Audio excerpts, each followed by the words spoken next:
All right, thank you very much for the opportunity to speak with you or speak to you initially and then have a dialogue, hopefully. So Joachim previously showed the light blue line going slowly upwards. That was the CO2 sequestration or CO2 removal or the CO2 negative emissions line. And Puro is all about that. Moving from high carbon intensity production to low carbon intensity is necessary. However, reaching net zero requires the removals, and that's what we are going to talk about.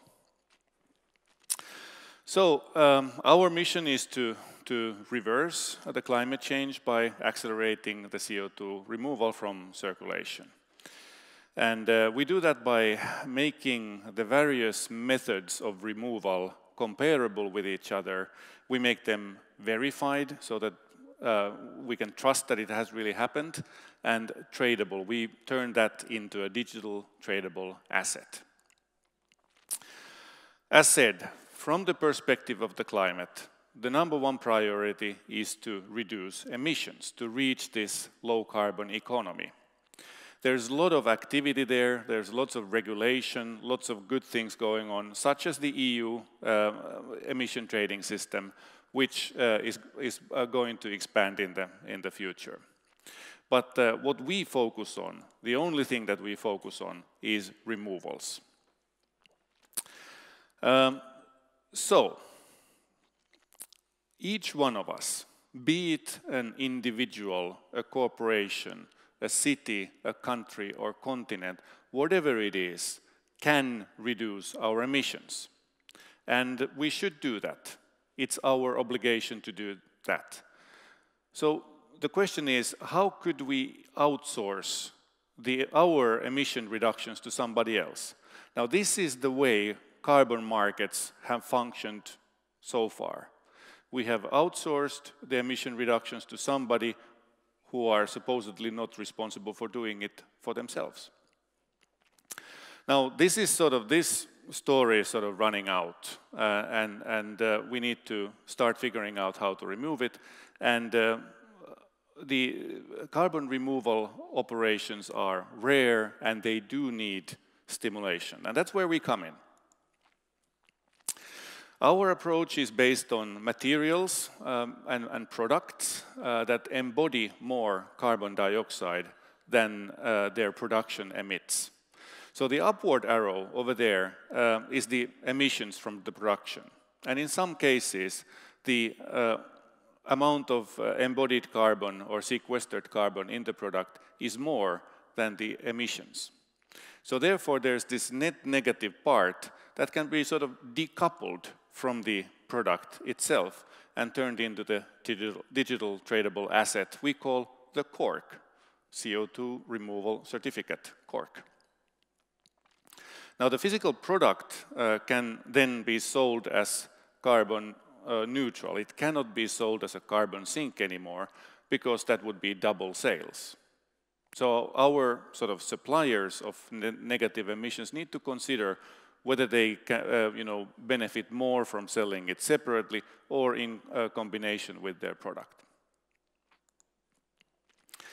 So far, we have identified and documented 3 different methodologies, like we call them, or methods. Biochar is one of them. So previously, we actually had a discussion about, related topics. So pyrolysis is used for creating biochar, and when that is used as a soil improvement or as an filter for different kinds of waters, for example, that then can be considered as a carbon sequestration method. The same applies to carbonated building elements, which is basically a concrete block that sequesters more CO2. It's made completely without cement. Instead, it's made with steel slag. And wooden building elements, we haven't maximized the amount of, buildings that could be created with wood. So we need to stimulate that, and that's why we have taken it into this scheme. And we're constantly looking for new methods, and we have been approached by approximately 150 different companies since we launched, suggesting us to become suppliers either within the existing methods or proposing new methods to be included. All right, we are a marketplace, so we own the IPR for the cork, we own and run the registry, but also we run the marketplace where to trade with these. And so there needs to be buyers and there needs to be sellers. And we have 3 methods of trading. One of them is the auction, where the price is determined based on supply and demand. When the match happens, the revenue from the trade goes to the supplier, which in turns makes them more competitive. They can increase their marketing, they can lower their price in order to maximize the capacity that they have and then expand the capacity with the extra money. And obviously the buyer then can claim the climate service provided by this carbon sequestration. We take a 6% transaction fee at the moment from this. That's our business model. So, Microsoft has been carbon neutral since 2012. They have done it by buying emission reductions from others, from the emissions that they couldn't avoid themselves. A few weeks ago, or a month ago, they announced that they are going to become carbon net zero. They redefined the vocabulary related to this. And they said that they will now commit $100 million per year for the next 10 years to become carbon net zero and then draw out all the carbon dioxide that they emitted since 1975, which is pretty damn ambitious. There are other companies that have been doing the same kinds of announcements. Stripe was the first one. It's in the financial sector. So they're a payment processor on the web e-commerce side.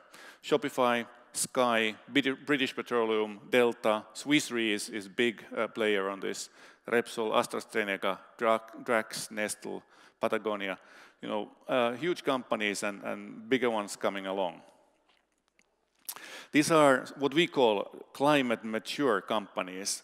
So though they are from various fields, various sectors, they are not determined by geographical location, they are not determined by their size, but they are determined by their awareness of the climate issues and how long have they been thinking about that.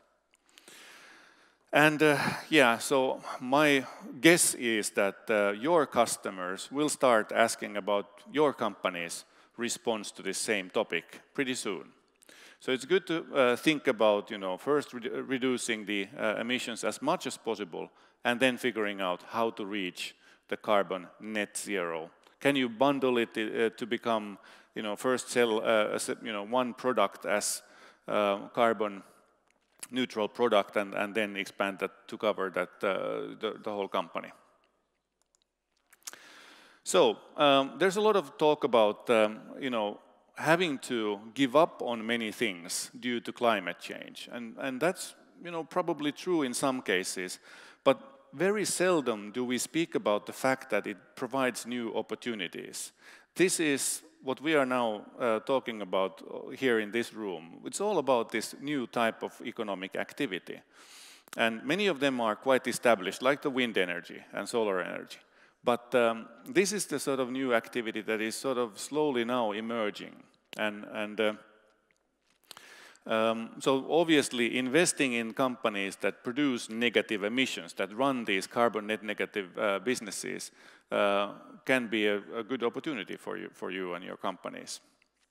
But in addition to that, obviously there's a bunch of other new economic activity around verifying the emissions. I believe there's our partner DNVGL present here today who does this verification for us that the emissions have indeed been sequestered. project developers, at the moment the ticket size is quite small. It's around from 2 to 50 million euros for expansion of these current facilities, but they will grow. So it will become an interesting opportunity for you guys as well. All kinds of intermediators, consultants and researchers are needed on these fields as well. All right, just an example. Swiss Re is one of the companies, one of the pioneering companies that have launched their CO2 net zero program, and they are, their slogan is to do their best and remove the rest, which really makes sense to me at least. And so they have been active on this field since 2003, but now they realize that it's not going to be enough. Quite recently, a couple of weeks ago, they announced that they have used our marketplace for removing some of their emissions, and now they are sort of turning more towards that direction in the near future. All right. I think we missed one slide for some reason from here, but I was supposed to tell you that we've started working on Puro full-time in August 2018. On March 2019, pretty much 1 year ago, we invited 22 companies to a meeting where we started to work on the marketplace rules and the methodologies. Then we, those were the main tasks initially. Then we specified the technical platform to run the registry and the marketplace. We, received claims from the suppliers. We verified them. We issued certificates, and we ran an auction. We sent, made the matchmaking and sent invoices, all within 71 days. So setting up a carbon market is not that difficult. We don't have to spend many years in committees figuring this out. We can do it quite fast. Now, 6 auctions later and 2 new business models later, we are about to be spun off from our parent company, Fortum, which is a Nordic utility. Probably everybody knows Fortum at least a bit. So this is, so we are going to become a sort of a regular startup with multiple investors in the near future. We will also have a ecosystem meeting taking place next week. You're all invited to join that. It's online event next Monday on the 16th. You can find that link from our website, from our front page. Just scroll down to the blogs and you'll find the invitation or registration link to join the event.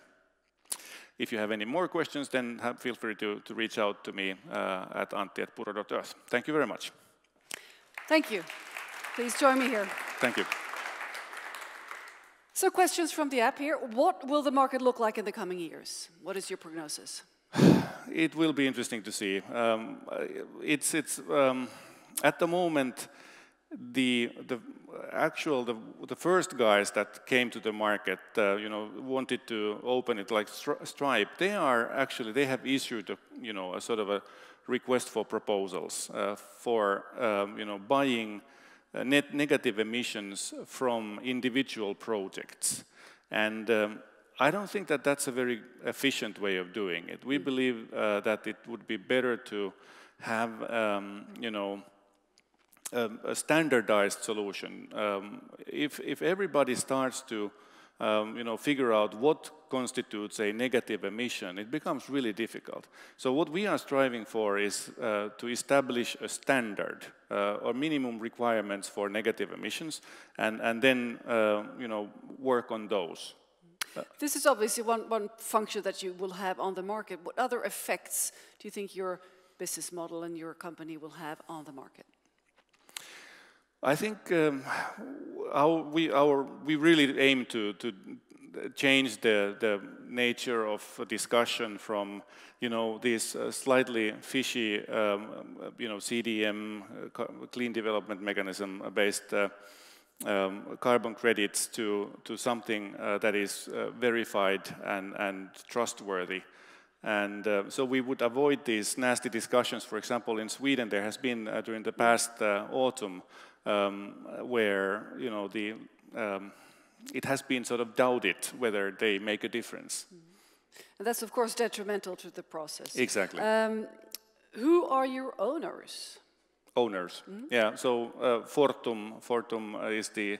Besides from Fortum, it's just Fortum right now. At the moment, yes, it is. But like I said, within the next couple of months, we are going to spin it out and have hopefully other investors as well. Great. I'd like to ask you a little bit more about the suppliers of this. Yeah. I mean, could you give some examples on what type of processes that can supply the product that you're actually selling? Yeah, so biochar is a good example, and wooden building elements is another one. I think both of them are, you know, businesses on their own, but they do not flourish the way they should. And you know, there are, you know, once we make them visible, you know, and make them, you know, generate a new revenue stream to them, we enable them to grow and enable them to, you know, make a difference in this sort of a new carbon removal economy.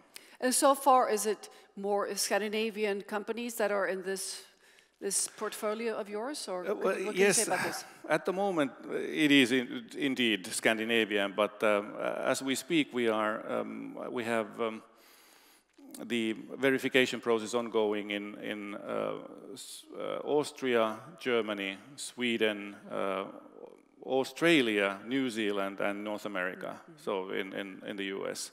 So it's expanding pretty rapidly. Thank you. Do we have questions in the room? Hand microphone ready? Hey, over here. This side, Emma.